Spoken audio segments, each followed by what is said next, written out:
කවුරුත් සාදු කියන්නේ පංචශීලයේ සමාදන් වීම සඳහා නමස්කාරය කියන්නේ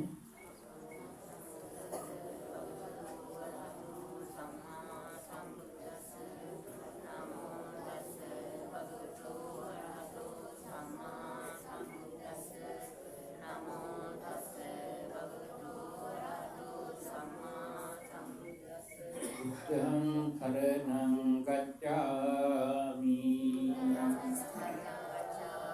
Dhammang saranang gacchami Sanghang saranang gacchami Dutiyang pi buddhang saranang gacchami Dutiyang pi dhammang saranang gacchami Dutiyang pi sanghang saranang gacchami Satiyang pi buddhang saranang gacchami Tatiyang pi dhammang saranang gacchami Tatiyang pi sanghang saranang gacchami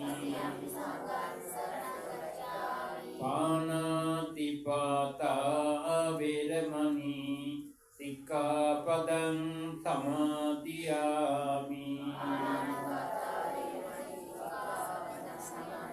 Atinādāna veramani sikkhapadang samadhiyami Kāmesu micchācara veramani sikkhapadang samadhiyami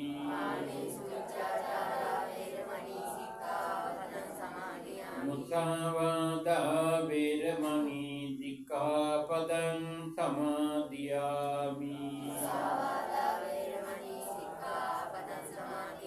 Suramiraya majjapama dattana veramani sikkhapadang samadhiyami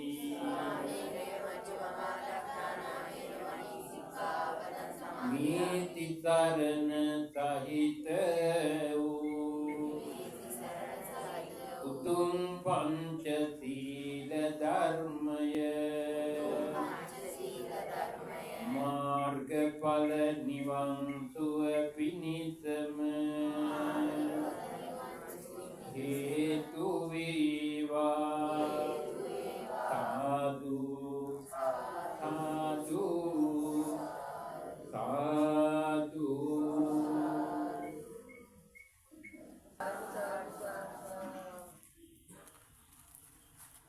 Namo tassa bhagavato arahato samma sambuddhassa Namo tassa bhagavato arahato samma sambuddhassa Namo tassa Bhagavato arahato samma sambuddhassa Achirang vatayang kayo pataving adisethati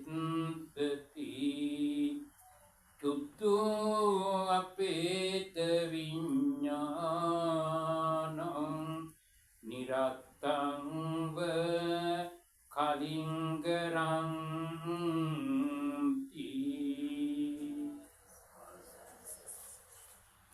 සද්ධර්ම ශ්‍රවණාබිලාසී වාසනාවන්ත කාරුණික පින්වතුනි පින්වතියනි මෙම නිවසේ ගෘහාධිපතිව වාසය කළ WM Jayaratne මහත්මයා සිහිපත් කරලා දින 7ක් ඉක්ුත් යාමේ පින්කමක් සිද්ධ කරලා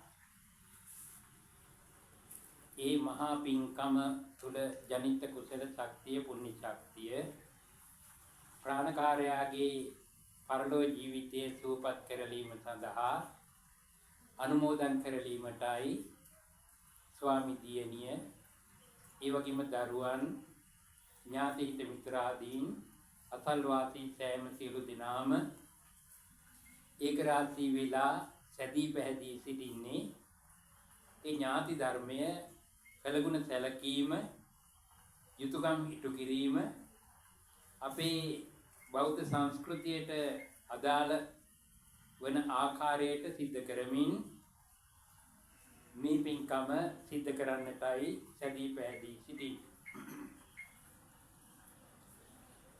අපි මේ වගේ අවස්ථාවකදී විශේෂයෙන්ම ගොඩාක් පීඩනයටපත් වෙලා දුකටපත් වෙලා ඉන්න මොහොතක්. මේ වගේ අවස්ථාවක් අපිට මුහුණ පාන්නට සිදුවෙන අවස්ථාවකදී අපිට තරම් ලොකු ගැටලු සහගත බවක් නැහැ. මොකද මේ චූටි දූලගේ පුතාලගේ ඉඳලා හැම කෙනෙක්ම අපිට උරුම වෙලා තියෙනවා බෞද්ධ සංස්කෘතියක් බෞද්ධ දර්ශනයක්. මේ බෞද්ධ දර්ශනයට අනුව චූටි කාලේ ඉඳලා යථාර්ථය කනට හොඳට ඇහෙනවා නේද? ලෝකේ යථාර්ථය ලෝකේ ඇත්ත අපිට හොඳට ඇහෙනවා. අපි දන්නවා උප්පත්තිය ලැබුවොත් යම් කෙනෙක් එයා චුට්ටෙන් චුට්ට ටිකෙන් ටික කොතනටද ලං වෙන්නේ? මරණීය ධර්මතාවයට නේද? ඒක වළක්වන්න ලෝකේ කාටවත් පුළුවන් කමක් නැහැ. හැම කෙනාම ඒ විදිහට මරණීය ධර්මතාවයට ලක් වෙනවාපත් වෙනවා. ඒක ලෝකේ සත්ව පුජ්‍යල හැම කෙනාටම පොදු ධර්මතාවයක්. එතකොට දෙවියන් මරණයටපත් වෙනවද? නෑ. එනං අමරණීයයි. දෙවියෝ අපි කියනවා චුත වෙනවා කියලා නේ. ඔව්. එයාලා කාමාවචර කුසලයක් අරමුණු කරගෙන උප්පත්තිය ලැබලා හොඳ පිනකින් උප්පත්තිය ලැබලා දිව්‍ය ලෝකයේ ඉඳලා එයාලගේ කාලය අවසන් වෙනවා. අපි අහලා තිනවට විදියට මනුස්සයන්ගේ ආයුෂ කොච්චරද? 120යි නේ. ඒ අද අවුරුදු අසංඛ්‍යයක් දක්වා මිනිසාගේ ආයුෂය දීර්ඝයි. අසංඛ්‍ය කියන සංඛ්‍යාව දන්නවද? දන්නේ නැහැ. එක දන්නවනේ. බිංදුවක් එකතු කළොත් 10යි. දෙකක් එකතු කළොත් 100යි. තුනක් එකතු කළොත් 10යි. හතරක් එකතු කළොත් 10යි. පහක් එකතු කළොත් ලක්ෂයයි. ඔව්. දැන් ඔය විදිහට ලියලා ගිහිල්ලා බිංදුව 140ක් එකතු කළොත් මොකද වෙන්නේ? 1.140ක්. පැහැදිලිනේ? එතකොට මේ 1.140ක් කියන සංඛ්‍යාවද භාවිත වෙනවද? නෑ. නෑනේ. එතකොට ඔන්න ඔය වගේ අසංඛ්‍ය කියන්නේ 1.140ක් මතක තියාගන්න. මිනිසාගේ පරමායුෂය 1.140ක් එමත් නැත්නම් කෙටියෙන් කිව්වොත් අසංඛ්‍යයි. ඇයි එතකොට මේ 120 දක්වා අඩු වෙලා තියෙන්නේ? පුජ්‍යලයා ගුණයෙන් දුබල වෙලා පිරීලා. හැබැයි ඒක වාසියක් තියෙනවා කියන්නේ දීර්ඝ කාලීන අවුරුදු 1.140ක් ජීවත් වුණොත් ඒ මොකද වෙන්නේ? මරණීය ධර්මතාවයේ වැටෙන්නේ නැහැ නේ.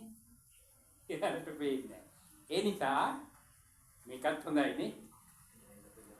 ඒක තමයි. එතකොට එතන අනිවාර්යෙන් 1.140 අසංඛ්‍ය ජීවත් වෙලා මරණයටපත් වෙනවද නැද්ද? පත් වෙනවා. එතකොට දැන් ওই මිනිස්යාගේ ආයුෂය ක්‍රමක්‍රමයෙන් අඩු වෙලා ඇවිල්ලා අවුරුදු 10ට වහිනවා. පැහැදිලිනේ? අවුරුදු 10ට වහිනවා. ඊට පස්සේ ආයේ මිනිසුන්ට තේරෙනවා අනේ මේ අපි මේ යන ගමන හරියන්නේ නැහැ. මේක අපි අතාරින්න ඕන මේ වැරදි මාර්ගය. ඊට පස්සේ ගුණධර්ම ආරක්ෂා කරන්න පටන් ගන්නවා.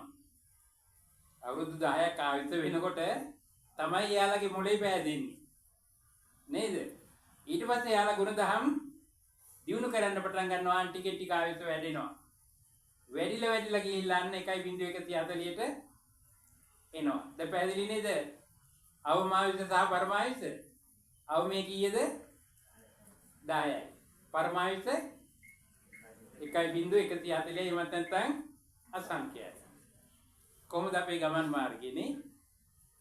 පුතාලා හොඳට මතක තියාගන්න ඕන. නැත්නම් මේ දුෂ්කර ගමනක් ඇවිල්ලා ධර්ම දේශනා කරලා කිසි දෙයක් මතක නැතුව ඔයාලට මොකොත් මතක නැතුව මම බහැලා ගියොත් ප්‍රතිඵලයේ නිෂ්ඵලයි වැඩක් නැහැ. ඒ නිසා හොඳට මතක තියාගන්න. ඒ වගේ පරමාංශයක් විඳින්න පුළුවන් මනුෂ්‍ය ජීවිතයේදී. අපි මෙහෙම හිතන්නකෝ. දැන් මේ මනුෂ්‍ය භවයේ අපි දන්නවා ආයු කාලය.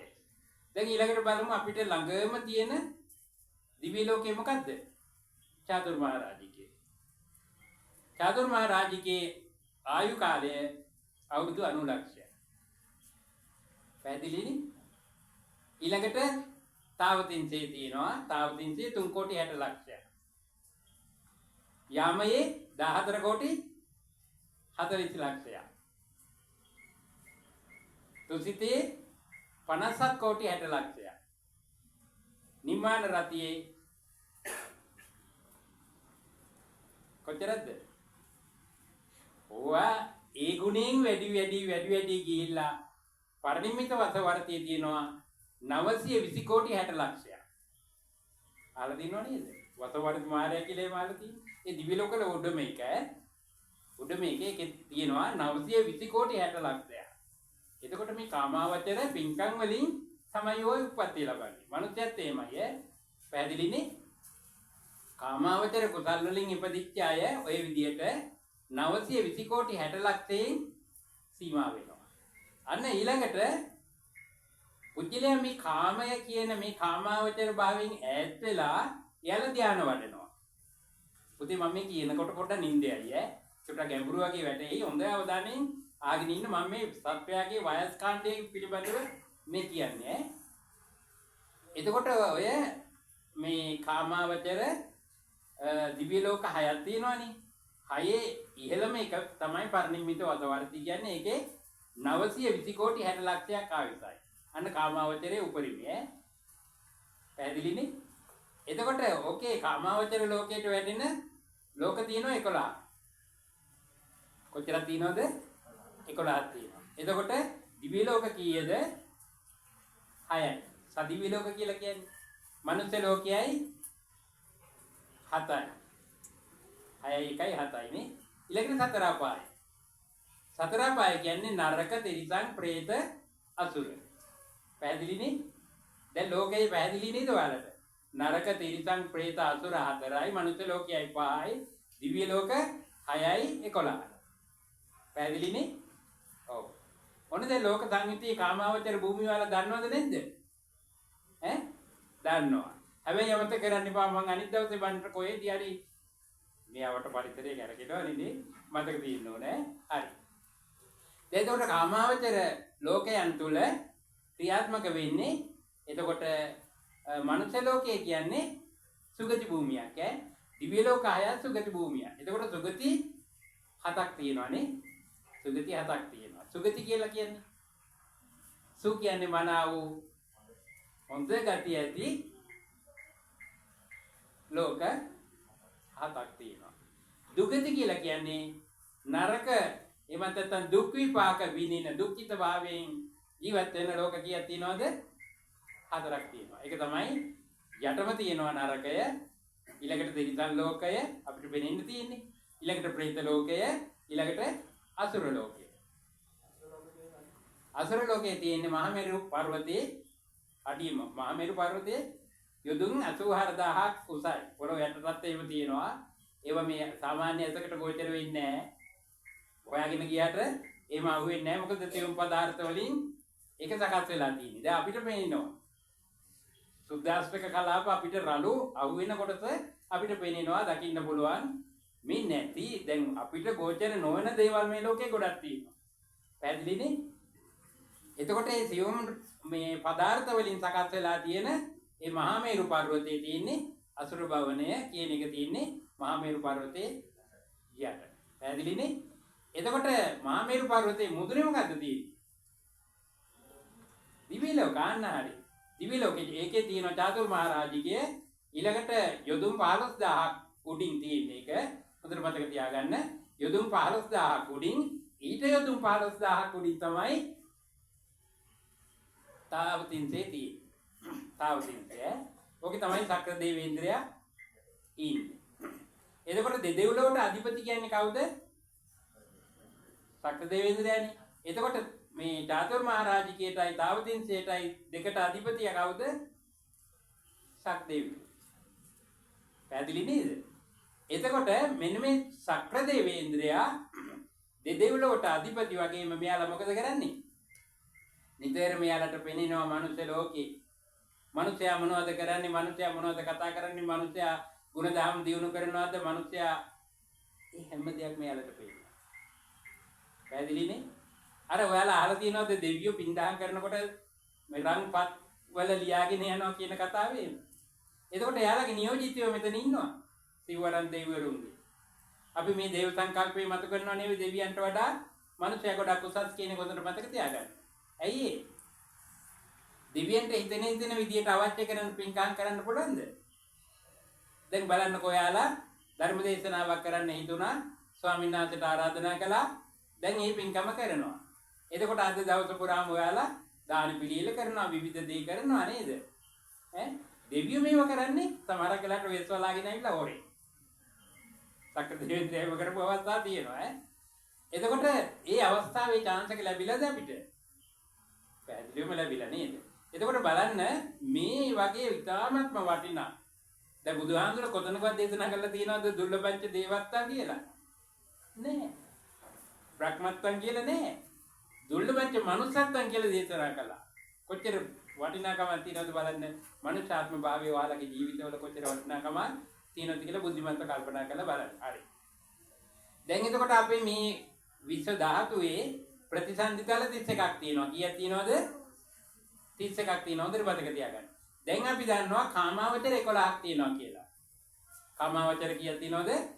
11ක් තියෙනවා. අපි 31 බලමු එතකොට මේ කාමාවචර 11 කියලා කියන්නේ සතර අපායයි මනුෂ්‍ය ලෝකයයි 5යි දිවි ලෝක 6යි. පැහැදිලිනේ? පැහැදිලි නේද? ඔක්කොම මතක තියෙන්න ඕනේ. කාමාවචර කීයද? කාමාවචර ලෝක කීයක් තියෙනවද? කීයද? 11යි බය නැතුව කියන්න. 11යි. 11 වෙන්නේ කොහමද? දිව්‍ය ලෝක 6යි මනුෂ්‍ය ලෝකයයි සතර අපායයි. බය වෙන්න එපා. බය නැතුව මතක තියාගන්න. කිසි ගැටලුවක් නැහැ. සහැල්ලුවෙන් ධර්මය ශ්‍රවණය කරන්න ඕනේ. සහැල්ලු නැතුව මහා බරක් ඇටියට ගත්තොත් අනේ ධර්මයේ නැමැති කළු අපි මේ ධර්මයේ ලොකු බරක් ඇටියට කළු ගලක් ඔළුවේ තියාගත්තාම හරියයිද? මොන කේල් බලකට කළු ගලක් ඔළුවේ තියාගෙන ඉඳලා කරන්නේ නේද? ඒ බර අයින් කරන්න. බර පැත්තකින් තියලා හරි ඕනකමින් ශ්‍රද්ධාවෙන් ධර්ම ශ්‍රවණය කළොත් හොඳට හිතට වැටෙනවා. හරි? දැන් එතකොට අපි කාමාවචර භූමි ටික දන්නවද? දන්නව කොච්චරක් තියෙනවද? 11ක් තියෙනවා. එතකොට දිව්‍ය ලෝක කීයක් තියෙනවද? 6යි. ඊළඟට මනුෂ්‍ය ලෝක කීයක් තියෙනවද? 1යි. අපායවල කීයක් තියෙනවද? 4ක් තියෙනවා. 4 නම් මොනවද? අඩිය මේක නරකය. දෙවෙනි එක තිරිසන් ලෝකය. තුන්වෙනි එක ප්‍රේත ලෝකය. හතරවෙනි එක අසුර ලෝකය. පැහැදිලිනේ? හරි. එතකොට මේ කාමාවචර භූමිය හැටියට තියෙන 11. දැන් ඕකේ තියෙනවා නරකයේ තියෙනවා. ඒ කියන්නේ නරකය කියන්නේ අපායනේ, නිරේනේ. නිරේ තියෙනවා නිරය කීයක් තියෙනවද කියලා ඔයාලා දන්නවද? නිරය තියෙනවා 136ක්. පුතේ ලේසි නෑ. ලේසි නෑ. හරි ප්‍රවේශම් වෙන්නේ 136ක් තියෙනවා. ඔයාලා අහලා තියෙනවද අටමහා නිරය? සංජීවේ කාල සූත්‍රයේ සංඝාතේ රෞරවේ මහා රෞරවේ තාපේ ප්‍රතාපේ අවීතිය කියලා දේශනා කරන්න කියව ගොඩාක් කරුණු තියෙනවා. අපි ගෙටියෙන් ගමු ඒ අටමහා නිරයක්. ඔය අටමහා නිරයක් වටේට තව නිරයන් තියෙනවා විදිහට එකතු වුණාම 64යි 68යි 64යි 128යි අර ප්‍රධාන 8යි 136ක් වෙනවා. ලේසි නෑ අපි බැරි වෙලාවත් සිතින් කයින් වචනෙන් වැරද්දක් වෙච්ච ගමන් කොහරද යන්නේ? කොහට යන්නේ? ඒක නරකයට, තිරිසන් ලෝකයට, പ്രേත ලෝකයට, අසුර ලෝකයට යන්න වෙනවා. ඒ නිසා අපිට තියෙන්නේ හොඳම දේ මොකද්ද? සිතින් කයින් වචනෙන් අපි සංවර වෙලා අපේ ජීවිතය ආරක්ෂා කරගෙන වැරද්දෙන් දුර වෙලා නිවැරද්ද තුළ ක්‍රියාත්මක වෙන්න. පැහැදිලි නේද? පැහැදිලි නේ? ඔව්. එහෙම නැතුනොත් අපි කොහෙද යන්නේ? හරි බයනකයි. ඒක නෑ. ඒකයි මේ නිතර අපි සාකච්ඡා කරනකොට කියන්නේ මේ ලෝකේ ජීවත් වෙනකොට නිකන් අර ශ්‍රණංකත්තා ගෘතං පිබේ වස්මී භූතස්ස දේහස්ස පුනරාගමනං කෘතං හිතනවා මිත්‍යෝ. මොකද්ද මේ කියන්නේ? මෙයා කියනවා ඔය ඉතර කාලේ ඔය ಭಾರತೀಯ සමාජය උගන්වපු ඒවා. නේද? නැවත උප්පත්තියක් නැහැ. මේ දේහය මේ පොළොවට පතලා යනවා කර්ම විපාකයක් නැහැ. උඹලා ණය වෙලා හරි ගිතෙල් කාපල්ල කියලා. ඒ කාලේ ගිතෙල් හරි වටිනාම දෙයක්. ඔව් දැන් අර අපි භාවිතා කරන ගිතෙල් නෙවෙයි. ඒ විදිහේ ක්‍රමයකින් ගිතෙල්. ශ්‍රණංකත්වා ශ්‍රණ කියන්නේ ණය. ගෘතං ගිතෙල්. පිබෙත් පානය කරපල්ල. ඔය වගේ තමයි දා ಭಾರತೀಯ සමාජය කියන්නේ. නමුත් තථාගතයන් වහන්සේ ඔය අඳුරු මිත්‍යා දෘෂ්ටික ලෝකයට සම්මා දිට්ඨිය රැගෙන විදේශනා කොට වදා. දැන් අපේ දර්ශනය ඉතා පැහැදිලිව පිළිසිදුව හඳුනා ගන්න, දැක ගන්න, අවබෝධ කර ගන්න, වටහා ගන්න පුළුවන්කම තියෙනවා. ඒ සත්‍යතාවයෙන් යුක්තව මේ චූටි දරුපැටිය උනත් හරිම වාසනාවන්තයි. ඇයි? පුතාලා අහලා තියෙනවා චූටි අත්විරිදී චූටි දරුපැටියා රහත් භාවයට පත් වෙච්ච සම්බුද්ධ ශාසනයක් මේක. ඒ නිසා පුංචි දූල පුතාලා නේද? හැම කෙනෙක්ම යොමු වෙන්නට උත්සාහ කරන්න ඕන. අපි පුංචි කාලේ ශිෂ්‍යයෙක් හැටියට කාලය ගත කරනකොට මනමින් ශිල්ප ශාස්ත්‍රය ඉගෙන ගන්න ඕන. පොතපත හොඳින් පරිශීලනය කරන්න ඕන, පාඩම් කරන්න ඕන. කම්මැලි වෙලා අරස වෙලා අම්මා අප්පච්චි පාඩම් කරන්නේ නැද්ද පුතේ කියලා අහන කලින් නැතුව මොකද කරන්න ඕන? එයාලා ඉතින් කරන්න ඕන. ශිෂ්‍යයා නම් ඒ ශිෂ්‍ය අවධිය හොඳට ඉගෙන ගන්න ඕන. එතකොට ඒ හරියටම ඉගෙන ගත්තොත්, නිවැරදිව ඉගෙන ගත්තොත්, ධර්මයෙන් පෝෂණය වුණොත් ඒ ළමයා ලෝකයට වැඩදායි චරිතයක් නේද? පුතාලා හරීම වටිනා චරිත බවට පත් වෙනවා නේ. ඒ නිසා පුතාලා හොඳට ඉගෙන ගන්න ඕන. ඊළඟට තරුණ අය මොකද කරන්න තියෙන්නේ? ආපේ දැන් කාලේ ඉවරයි, ඔය ඉගෙන ගන්න කාලයක් නැහැ නේද? එහෙම කියලා හරියන්නේ නැහැ. ඒ වුණා මොකද වෙන්නේ? අඥාන පැත්තට වැටෙනවා. නොදන්නා පැත්තට වැටෙනවා. නිතර දැන් අද මාධ්‍ය ගොඩාක් ප්‍රසිද්ධයිනේ නේද? දුරකථනය ගත්තාම විවිධ දේවල් නෙවෙයි. අපි ධර්මයේ ශ්‍රවණය කරන්නට ඕන තරම් ධර්ම කරුණු තියෙනවා. ධර්මයේ ශ්‍රවණය කරන්නට අපි අවධානය යොමු කරන්නට ඕන. දැන් බලන්නකො ධර්ම දේශනාවේ තියෙන සුණාත නේද? සුණාත. ඒ සුණාත කියන්නේ ඇහෙනවා විතරයි. නමුත් අද මාධ්‍ය තුලින් දකින්න පුළුවන් නේද? රූප දර්ශන මාර්ගයෙන් ඇතින් දකින්න පුළුවන්, කනින් අහන්න පුළුවන්. ඔයාලා කොච්චර වාසනාවන්තද බලන්නකො. එතකොට මේ වාසනාවන්ත භාවයේ උරුමේ තියෙද්දී අපි මේකට කාමයේ වැඩෙන දෙයක් නේද? ආස්වාදයේ හොයා ගිහිල්ලා මේකට යොමු වුණොත් කොහටද යන්නේ? නිරේතනේ. අර පහළ ලෝකයට ඇදගෙන යන්නේ නේ. ඒ නිසා අපි බුද්ධිමත් වෙන්න ඕන. අපි කොයි වෙලාවෙ කොයි මොහොතේදී මරණීය ධර්මතාවයට ලක් වෙයිදපත් වෙයිද කියලා කාටවත් කියන්නට පුළුවන්කම නැහැ. නේද? දැන් බලන්නකෝ ඔයාලා අහලා තියෙනවා දහරාජ. දහර කියන්නේ කාටද? චූටි දරුවෝ පැත්තට. දරුවෝ මරණයටපත් වෙනවා. මෙතන ඉන්න කවුරුවත් කැමති නැහැ ওই වචනේවත් කියනවා. නමුත් ඇත්ත යථාර්ථය ඒකයි. එහෙම නේද? ඔව්. දරුවෝ අපි ඕන තරම් අහලා තියෙනවානේ. අපේ නිසා අනී මොකද්ද ඒ කට කැඩිච්ච වචනේ ආඳුරණී කියලා හිත ඇතුලේ කිනවත් දන්නේ නැහැ නේ. ඒක තමයි. නමුත් යථාර්ථ ඇත්ත සත්‍ය යෝග තමයි. ඊළඟට මහන්තාජ ලොකු වෙච්චායි. ඊළඟට යේ බාලා කියන්නේ බාලා ඒ කියන්නේ නුවණ මුහුකුරා නොගිය ඇත්තෝ. යේජ පණ්ඩිතා නුවණ දැනීම තියෙන අය බලන්නකො වර්ග 4කට බෙදලා එතකොට. කුඩා අය, ලොකු අය, උගත් අය, නුගත් අය කියලා. දැන් ඔය කතා කරන උගත් නුගත් කතාව නෙවෙයි ඈ. ඒක නෙවෙයි. මේක ආධ්‍යාත්මික සහ භෞතික දෙකම ගතයි. නේද? මේ හැම කෙනෙක්ම මොකද්ද වෙන්නේ? යථා ස්වභාවය මොකද්ද? ඇත්ත මොකද්ද? මරණයට ටිකෙන් ටික ලං වෙනවා. පැහැදිලිනේ? එතකොට මේ මරණයට ලං වෙනවා නම් අපි නේද? ඊළඟට මරණයෙන් අපි ඊළඟ භවයේදී ප්‍රතිසන්දිය ලබන්නේ කොතනද කියලා අපි ඒක මේක හදාගන්න පුළුවන් හොඳ භාවයේ මොකක්ද? මනුස්ස ජීවිතය. මනුස්ස ජීවිතය. අන්න එහෙනම් මේ මනුස්ස ජීවිතය තුළදී අපි කුමක්ද කළ යුත්තේ? සබ්බ පාපස්ස අකරණ සියලු පව් නොකර හැරීම. ඊළඟට ඒක නොකර හැරලා කරන්න දෙයක් තියෙනවා. කුසලස්ස උපසම්පදා. දැන් බලන්න පවෙන් බැහැර වුණා.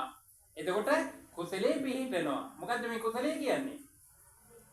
කුසලය කියලා කියන්නේ හොඳට මතක තියාගන්න නිවන පිණිස පාදක වන ධර්ම. පැහැදිලිනේ?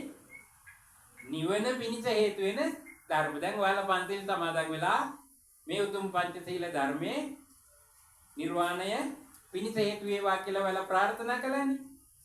අන්න. එතකොට මේ ධර්ම ශ්‍රවණයත් ඔයාලට පුළුවන් ඒ ප්‍රාර්ථනාවන් අනුව නිවන. ඒ මොකද්ද පුතේ මේ නිවන කියන්නේ?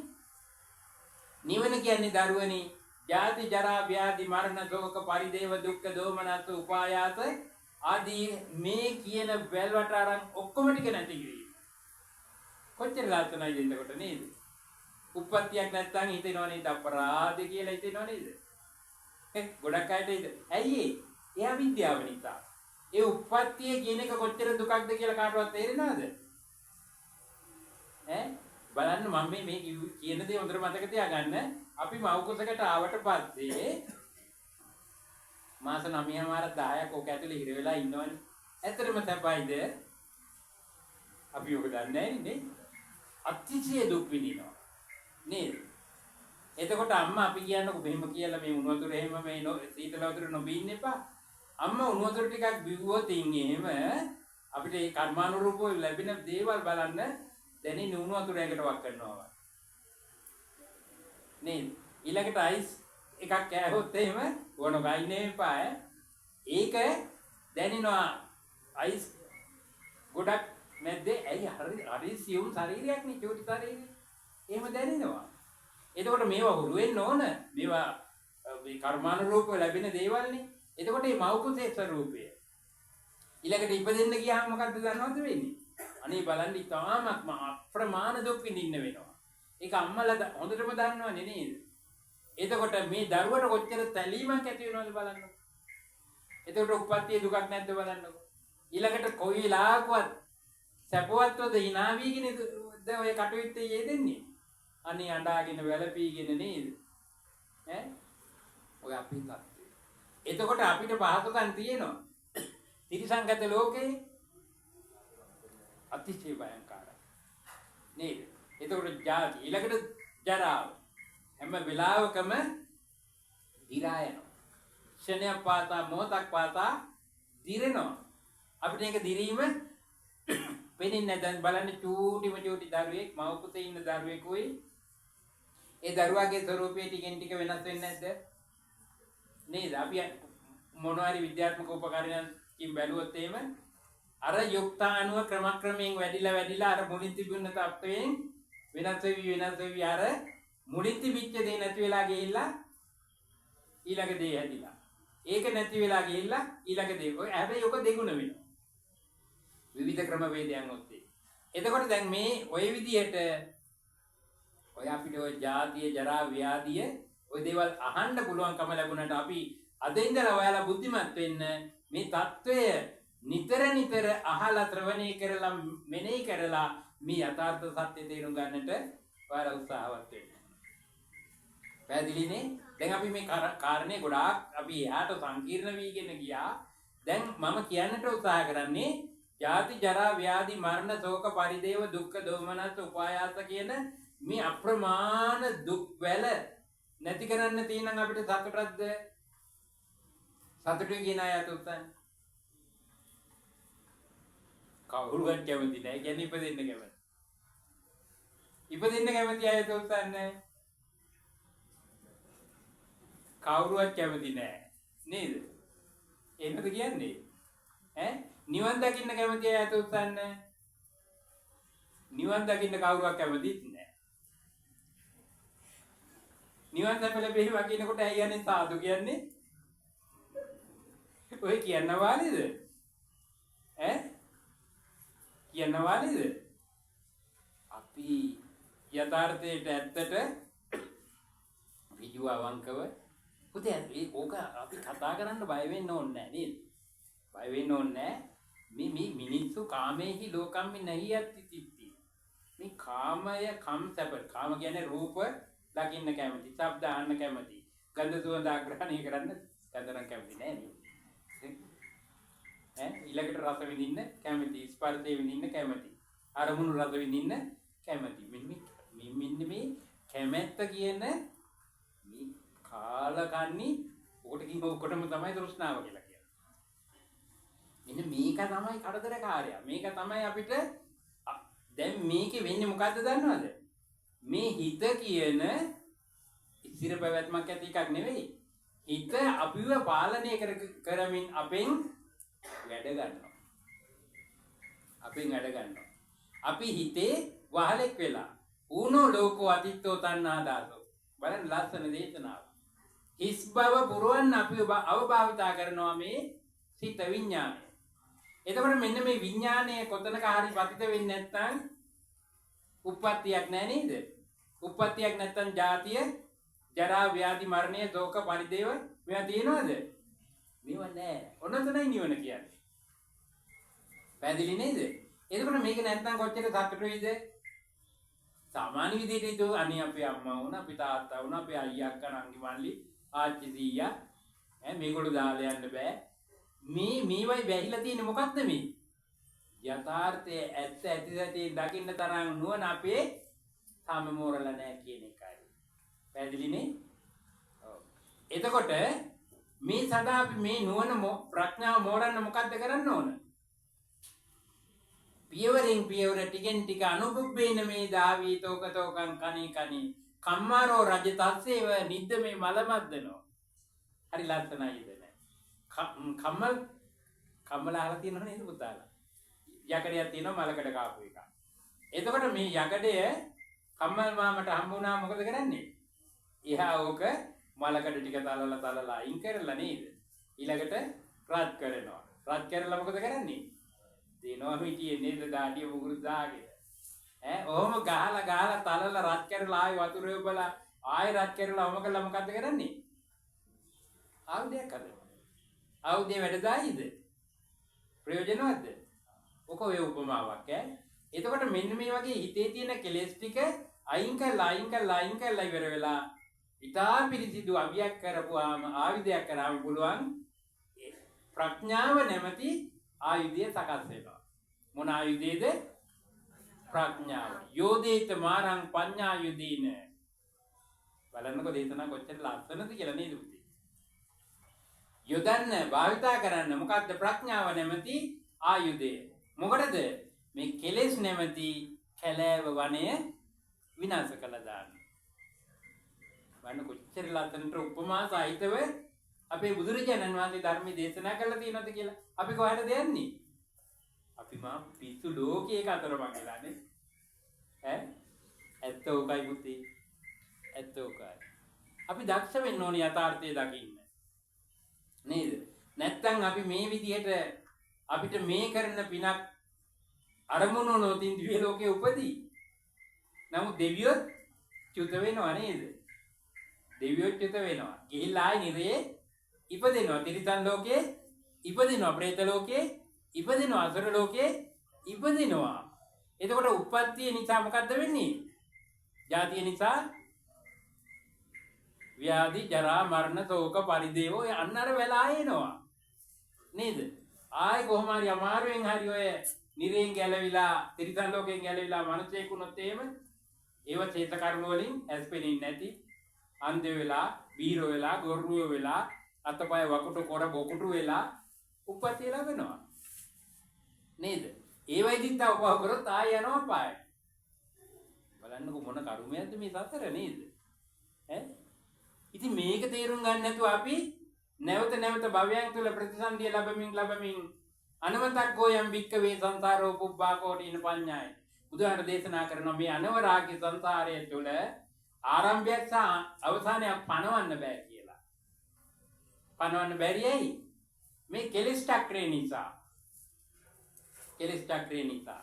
මේ කෙලෙස් චක්‍රයෙන් ගැලවෙන්න පුළුවන්කම තියෙන තථාගත දේශනාව නිවැරදිව ශ්‍රවණය කළ සුතමේ ඥානය ඇති කරගෙන චින්තාමේ ඥානෙ චින්තනය නිවැරදි කරගෙන ඊළඟට සමාධි භාවනාමේ ඥානෙන් ප්‍රඥාව දියුණු කර ගැනීම. පැහැදිලිනේ?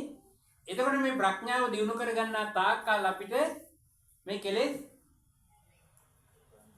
දුරු කරන්න බැරි වෙනවා. ඒ නිසා අපි අප්පමාදේන සම්පාදේත කියලා බුදුහාමුදුරු දේශනා කළේ ඒකයි. පැහැදිලි නේද? අප්පමාදේන. අප්පමාද කියලා කියන්නේ පමාද කියන්නේ ප්‍රමාදය. මොකට ප්‍රමාදයේද? කුසලයට ප්‍රමාදය. අප්පමාදේන අකුසලයේ බැහැර කරලා කුසලයට අප්‍රමාදී වෙන්න ඕන. අපි නිකන් කතාවට කියනවා අදාදෙයි මරු පින් කරගන්නේ කෙලෙසද දෙට මරු නේති සිතන්නේ නේද? ඕවා කියා හිටියා. දැන් එහෙම ඕවා කියා ඒව තියෙන්න ඕන. ඒකෙන් තමයි ධර්ම මාර්ගයට යොමු කරන්නේ. නේද අම්මා? ධර්ම මාර්ගයට යොමු වෙන්නේ ඒවයි.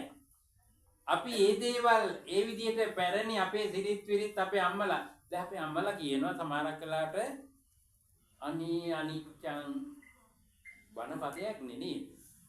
අනිච්චං දුක්ඛං සංසාරේ කියනවා නේද? ඉතින් බලන්නකො ත්‍රිලක්ෂණේනේ කියන්නේ. ඈ? ඒව නේද? කම්මුලට තත තියාගෙන නේද? ගොඩක් වෙලාවට කියන්නේ දැන් නම් අනේ දෙයියනේ කියලා. ගලවයි යොන්දලා.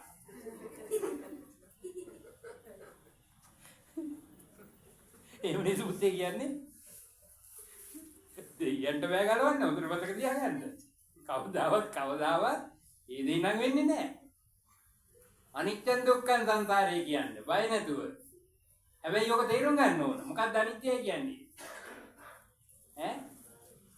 රූපං අනිච්ච, වේදනා අනිච්ච, සංඥා අනිච්ච, සංඛාර අනිච්ච, විඥාන අනිච්ච. දුක්ඛං ජාතිපි දුක්ඛ, ජරාපි දුක්ඛ, ව්‍යාධිපි දුක්ඛ, මරණපි දුක්ඛ, අප්පියේ සම්පයෝගෝ දුක්ඛෝ, පියේ විප්පයෝගෝ දුක්ඛෝ, යං පිච්ඡන්න ලබති සම්පි දුක්ඛං සංකිට්ඨේන පංච උපාදානස්කන්ධා දුක්ඛ. අනාත්මයි කියන්නේ තමාගේ වශයෙන් තියාගන්න බෑ. දැන් මේ අම්මාගේ ස්වාමි පුරුෂයා කැමති නැද්ද අම්මා තාත්තා ජීවත් වුණා නම් කොච්චර සතුටුයිද? දරුවෝ කොච්චර කැමතිද? නමුත් තමාගේ කියලා තියාගන්න පුළුවන්ද? සහෝදර සහෝදරියෝ ඥාතියත් කොච්චර කැමතිද? තියාගන්න පුළුවන්ද? කවදාවත් බෑ. ඕක තමයි ඇත්ත.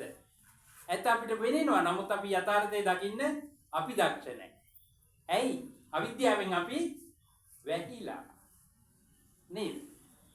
ඒ නිසා මෙතන තැන ප්‍රශ්නයක් නැහැ.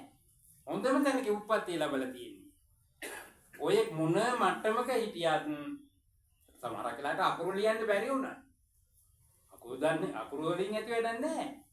හොඳට ධර්මයේ ශ්‍රවණය කරලා ඒ ධර්මයට අනුව ප්‍රායෝගිකව තමන්ගේ ජීවිතේ ඒවා ක්‍රියාත්මක කරලා දැන් පන්තිල් සමාදන් වුණා නම් පන්තිල් නොකඩන්න කියන ප්‍රතිඥාවනේ උත්තර දුන්නේ නේද? ඈ මම කවදාවත් සතුන් මරන්නේ නැහැ කියලා ප්‍රතිඥාවක් දෙනවා. බුදුරජාණන් වහන්සේ දේශනා කරපු ඒ උත්තරීතර ශික්ෂාපදයක්. ඉතින් බුදුවන කඩන්න නැතුව අපේ ජීවිතේ මම ජීවිතේ සතර වසනාතුරා සතෙක් මරන්නේ කොච්චර ලස්සනයිද නේ? මම ජීවිතේ සතරේ කවදාවත් අනුන්ගේ දෙයක් ගන්න අනුන්ගේ දෙයක ආසා කරන්නේ කොච්චර ලස්සනයිද නේද බුද්ධි? මම ජීවිතේ කවදාවත් කාමයේ වරදවා හැසිරෙන්නේ නැහැ. රූප, ශබ්ද, ගන්ධ, රස, ස්පර්ශ කියන මේ දේවල් නොගැලපෙන ක්‍රමවේදයකින් මම කවදාවත් ගන්නෙ නැහැ. ලස්සන ජීවිතයක් නේ. ඊළඟට මම කවදාවත් බොරු කියන්නේ නැහැ. මුසාවාදා බොරු කියන්නේ නැහැ. ජීවිතේ නැති වුණත් මම කවදාවත් බොරු කියන්නේ කොච්චර වටිනා ජීවිතයක්ද බලන්න. දෙවි බඹුන් වඳිනවා පුදනවා පුතේ. ලේසි පාසු නෑ. බලන්න කොච්චර ලස්සන දර්ශනයක්ද කොච්චර ලස්සන දහමක්ද පිරිසිදු දහමක්ද අපිට ලැබිලා තියෙන්නේ කියලා. ඔයාලා ඔක්කොම හරියම වාසනාවන්තයි. චුට්ටක් නෙවෙයි ගොඩක් වාසනාවන්තයි. ඒ වාසනාවන්ත බවටමයි ඔයාලට ධර්මය ලැබිලා තියෙන්නේ. ඒ ධර්මයෙන් නිවැරදි නිසි ප්‍රතිඵල නෙලා ගන්න ඔයාලට ලොකු දක්ෂතාවයක් තියෙනවා. දැන් මේ චූටි දූල පුතාලා බලන්නකෝ. වෙනද නම් දඟ කරනවා, එහාට හැරෙනවා, මෙහාට හැරෙනවා. අද මොකොත් තියනවද ඒවා? නෑ. ඔරලෝසු වැළුවොත් එහෙම ඉඳී චූටි පුතෙක් කොහම? දුවේ කිදීද? ඉන්නේ නේද? එක්කෝ ඇඹරෙනවා කරගෙනවා හරි කරනවා නේ. නමුත් බලන්නකෝ බලාගෙන ඉන්නවා. දැන් පැයකට ආසන්නයි. එළවෙන්නේ නැහැ. ඇයි? අපි චූටි දූල පුතාලා ගොඩක් දක්ෂයි, වාසනාවන්තයි, පින්වන්තයි. එයාලට ඇහෙනවා ධර්මය. යාලා මේ ධර්මය අහන්න ධර්ම ශ්‍රවණය කරන්න තමයි මේ ලෝකෙට උප්පත්තිය ලැබුවේ. වෙන දෙයකට නෙවෙයි. මේ කාලා බීලා නටලා විනෝද වෙලා ජොඩි දාලා ඕක තිරසන් සතෙනුත් කරනවා නේ. නේද? බලන්නකෝ බඩු පැටව කොච්චර නේද කාලා උඩ පනිනවා පුරනවා නේද? අනිකුත් සතු හරක් ඒවත් එහෙමනේ. ඉතින් ඕක කවුරුත් කරනවා. එතකොට මේ ධර්මයෙන් පෝෂණය වෙනවා නම් නේද? අන්න එතනයි ඔය ධම්මචාරී වෙන්න කාටද පුළුවන්? ධර්මයට ලැබි කෙනාට, ධර්මයට ආශා කරන කෙනාට, ධර්මය අවශ්‍ය කරන කෙනාට නේද? එයා ධර්මයෙන් පෝෂණය වෙනවා, අධර්මයෙන් දුරස් වෙනවා. පැහැදිලිනේ? එතකොට ධර්මයෙන් පෝෂණය වෙනකොට අධර්මයෙන් දුරස් වෙනකොට ඒ පුජ්‍යලයා සුවිශේෂී චරිතයක්ද නැද්ද? අතිශය බබලන එයාගේ ඕරායක මොකක්ද අපේ වචනේ නේද? ඕරායක කියලා කියන්නේ අපි මේ සෑම පදාර්ථයකින් සහ තත්ත්වයකින්ම නිකුත් වෙන කිරණයක් තියෙනවා. පැහැදිලිනේ? මේ හැම එකකින්ම කිරණයක්. දැන් අපි අඳුරු දේවල්, වැරදි දේවල්, අකුසල්, පාපී දේවල් කරන්න කළු පාට, අඳුරු පාට, නරක පාට නොගැලපෙන ඕරායකක් තමයි අපින් නිකුත් වෙන්නේ. ඒ ඕරායකට සාපේක්ෂ යක්ෂ භූත පිසාච කුම්භාණ්ඩ මල පෙරේත ඔය කියන සත්ත්ව කොටාසේ පාට නම් එයාලත් එක්කලා එකතු වෙනවා. පැහැදිලිනේ? ලේසි නෑ පුතේ මේ ජීවිතය සත්. එතකොට යම් කෙනෙක් ආලෝකමේ කුසල් දහම් ගුණ දහම් දන් දෙනවා නම්, සිල් රකින්නවා නම්, භාවනා කරනවා නම්, හොඳ දේ කරනවා නම්, දුටුවන් එක්කලා දිනාමුතු මුණින් ආදුවේ පුතේ කොහමද? අයියා කෙනන්ගේ මල්ලි කොහමද? ආදරෙන් කතා කරලා Taman ළඟ තියෙන බුලත් පිටද? බුලත් පිටක් කන්නකෝ. කාට කෝප්පයක් බොමු, අනේ බත් ටිකක් කමු නේද? ළඟ තියෙන චූටි දෙයින් හරි උපකාරයක් කරනවා නම් කොච්චර ලස්සන වෙයිද? පහළ වෙන සිතිවිලි කිරණ ආලෝකමත්ද? පැහැදිලිවමනේ. එතකොට ඒ ක්‍රියාව තුළින් ජනිත ශක්ති වේග ධාරාව අතිශය ප්‍රබලයි නේ? වචනේ හරි පිළිසිදුයිද අපිරිසිදුයිද? අනේ ඵලයන් බන් යන්න කියනවට වඩා අනේ ඉන්නකෝ නේ? ලස්සනයි නේද එහෙම? වැහැර කරන්න ඕන දේවල් තියෙනවා. ලං කරන්න වඩන්න ඕන දේවල් තියෙනවා. එතකොට මේ ධර්ම දේශනාවක් කරන්නේ කාටද? ධර්ම ශ්‍රවණය කරන අයට. මොකද මතක තියාගන්න ධර්ම ශ්‍රවණය කරන්නේ ඔයාලා. ඔයාලට කාටවත් පේනවද මෙතන වෙන බාහිරින් මේ කී දෙනෙක් ඉන්නවද කියලා? අදෘශ්‍යමාන නොපෙනෙන බලවේග පේන්නේ. නමුත් නැද්ද? කෝටි ප්‍රකෝටි ගණක් මේ වෙලාවේ බණ අහන. පැහැදිලිනේ? කෝටි ප්‍රකෝටි ගණක් බණ අහන. එතකොට ඒ අතර අමනුෂ්‍ය කොටාස ඉන්නවා. ඊළඟට දෙවියෝ ඉන්නවා. භූමාටු අය ඉන්නවා, රුක්ක දේව ඉන්නවා නේද? විවිධ අය මේ ධර්ම ශ්‍රවණය කරනවා. එතකොට තව තවත් දිව්‍ය ලෝක තලවල ඇත්තෝ මේ ධර්ම ශ්‍රවණය කරනවා. එතකොට මේ ශබ්ද ශක්ති වේග ධාරාව ගමන් කරනවා විශ්වයේ අනන්ත සක්වල සිසාරා ගමන් කරනවා නේද?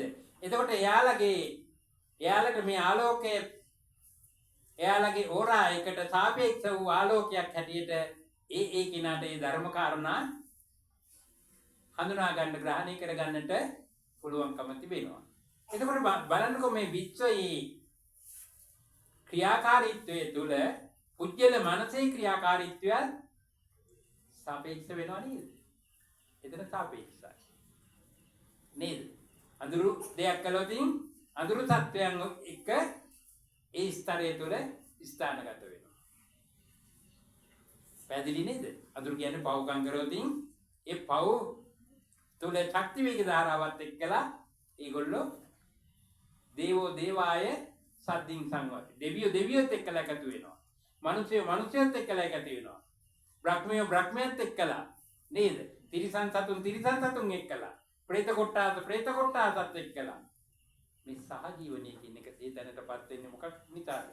අපි මේ සිතින් කයින් වචනයෙන් සිදු කරනු ලබන හොඳ හෝ නරක නිසා. පැහැදිලිනේ? හරි.